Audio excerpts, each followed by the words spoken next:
বলেছেন, হাদিসটা খুব ভালো করে শোনেন। রাসূলুল্লাহ সাল্লাল্লাহু আলাইহি ওয়াসাল্লাম বলেছেন, যখন আমার উম্মত এই 15টা পাপে লিপ্ত হবে, এই 15টা পাপে লিপ্ত হবে, তখন তাদের উপর আল্লাহর পক্ষ থেকে আযাব এবং গজব আসতে শুরু করবে। হাদিস আসলে অনেক আছে, কিন্তু সবগুলো বলার সময় থাকবে না। আমি মূল কয়েকটা বলছি, এগুলোর মধ্যে সব পড়ে যাবে ইনশাআল্লাহ। যখন আমার উম্মত এই 15টা কাজ করবে, তখন তাদের উপরে আল্লাহর পক্ষ থেকে আযাব এবং গজব অবধারিত আসবে। এক নাম্বার পাপ যখন এই উম্মতের মানুষ করবে, যখন তারা গনিমতের মালকে ব্যক্তিগত সম্পদ মনে করবে। গনিমতের মাল বোঝেন? রাষ্ট্রীয় সম্পদ, পাবলিক প্রপার্টি, এটাকে যখন মানুষ ব্যক্তিগত সম্পদ মনে করে ব্যবহার করা শুরু করবে।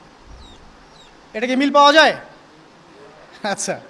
2 নাম্বার, যখন কারো কাছে আমানত রাখা হবে, আমানত, এবং সে এটাকে ব্যক্তিগত সম্পদ মনে করবে।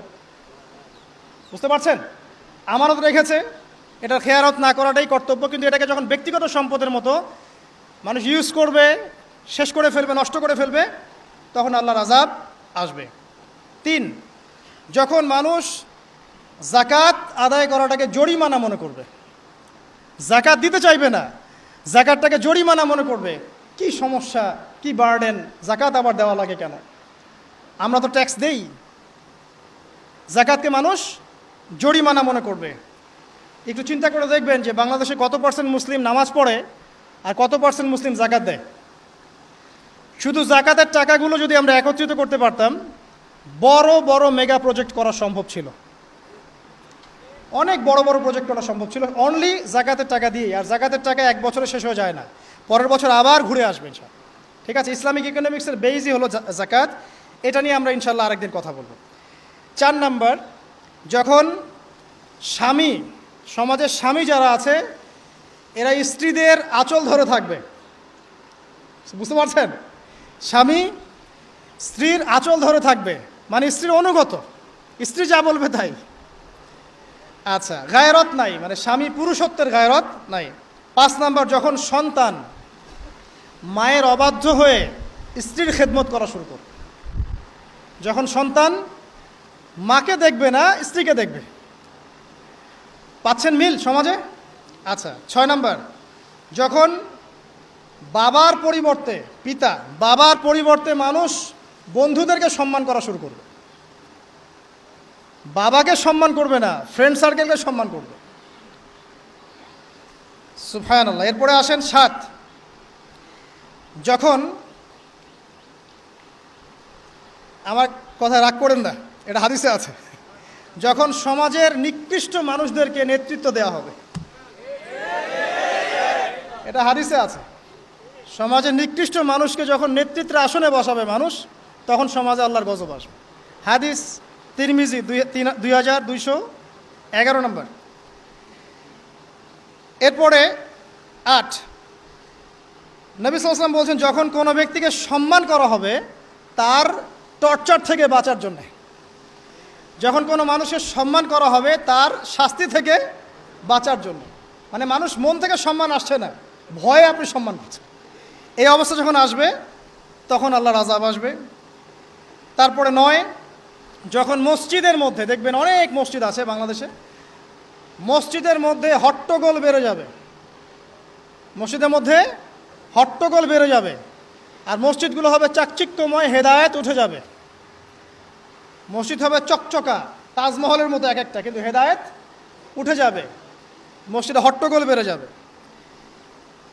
11, যখন পুরুষেরা রেশমি কাপড় পরবে, পুরুষেরা সিল্কের রেশমি কাপড় পরবে।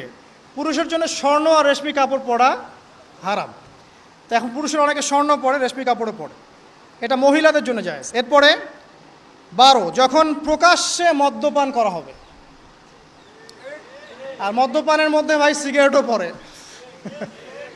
আপনার গাঁজা, ইয়াবা সবই পড়ে। যারা প্রশাসনে আছে, আমাদের এখানে অনেক ভাই প্রশাসনে আছে, তারা জানে যে মাদকদ্রব্য নিয়ন্ত্রণ করতে তাদেরকে কত হ্যাসেল পোহাতে হয়। আর এমন এমন কেস আসে যে মানুষ আপনি কল্পনাও করতে পারবেন না। যে আমি একবার বলেছিলাম যে এমন একটা যুগে আমরা বাস করছি যে এমন পাপ মানুষ করছে এখন, যা না কোনো চোখ দেখেছে, না কোনো কান শুনেছে, না কোনো মন কল্পনা করেছে। এমন পাপ করছে মানুষ। যখন প্রকাশ্যে মদ্যপান করা হবে, এবং লাস্টের দুইটা হচ্ছে 13, যখন বাদ্যযন্ত্রের সংখ্যা বেড়ে যাবে, বাদ্যযন্ত্রের চর্চা বেড়ে যাবে, এবং সর্বশেষ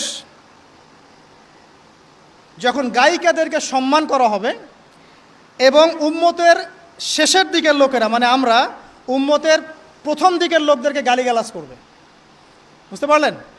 যখন মাদকদ্রব্য প্রকাশ্যে পান করা হবে, যখন আপনার রেশমি কাপড় পুরুষেরা পরবে, যখন বাদ্যযন্ত্র তৈরি করা হবে, চর্চা করা হবে, এবং গায়িকাদেরকে সম্মান করা হবে, এবং যখন এই উম্মতের শেষের মানুষেরা উম্মতের প্রথম দিকের মানুষদেরকে গালিগালাজ করবে। সাহাবীরা কি জানতো? আয়েশা রাদিয়াল্লাহু আনহা চরিত্র অমুক ছিল, এই ছিল, সেই ছিল, ইত্যাদি। নাউযুবিল্লাহ। এই কথাগুলো এখন আসে না? এই হাদিসে যে 15টা পয়েন্ট আছে, আমি বেশি হাদিস আনি নাই, আমি নিজে পড়েছি সবগুলোই, কিন্তু আনিনি বেশি হাদিস, এতগুলো বলার সময় নাই। এই একটা হাদিস কি যথেষ্ট না? হাদিসের রাবি আলী রাদিয়াল্লাহু আনহু তিনি বলছেন, যখন এই আমলগুলো সমাজে বেশি বেশি চালু হয়ে যাবে, তখন কি হবে? নবী সাল্লাল্লাহু আলাইহি ওয়াসাল্লাম বলছেন যে তখন জমিনের মধ্যে আল্লাহর পক্ষ থেকে গজব আসবে। কি কি? 1 নাম্বার, প্রবল ঘূর্ণিঝড়, জলোচ্ছ্বাস। 2, আগুনও বর্ষণ হতে পারে, হাদিসে আসছে। 3, ভূমিকম্প হবে বেশি বেশি। 4, মানুষের আকৃতি পরিবর্তন হয়ে যাবে, মানুষের আকৃতি পরিবর্তন হয়ে যাবে। এই হাদিসটা আমি আপনাদের জন্য এনেছিলাম। এরপরে আসেন, আরেকটা হাদিস আছে। এইটাতে যাওয়ার আগে আমি কোরআনের একটা আয়াতে যাচ্ছি, সূরা রুমের 41 নম্বর আয়াত। আল্লাহ পাক এই আয়াতে বলছেন, আযাব নাজিল হওয়ার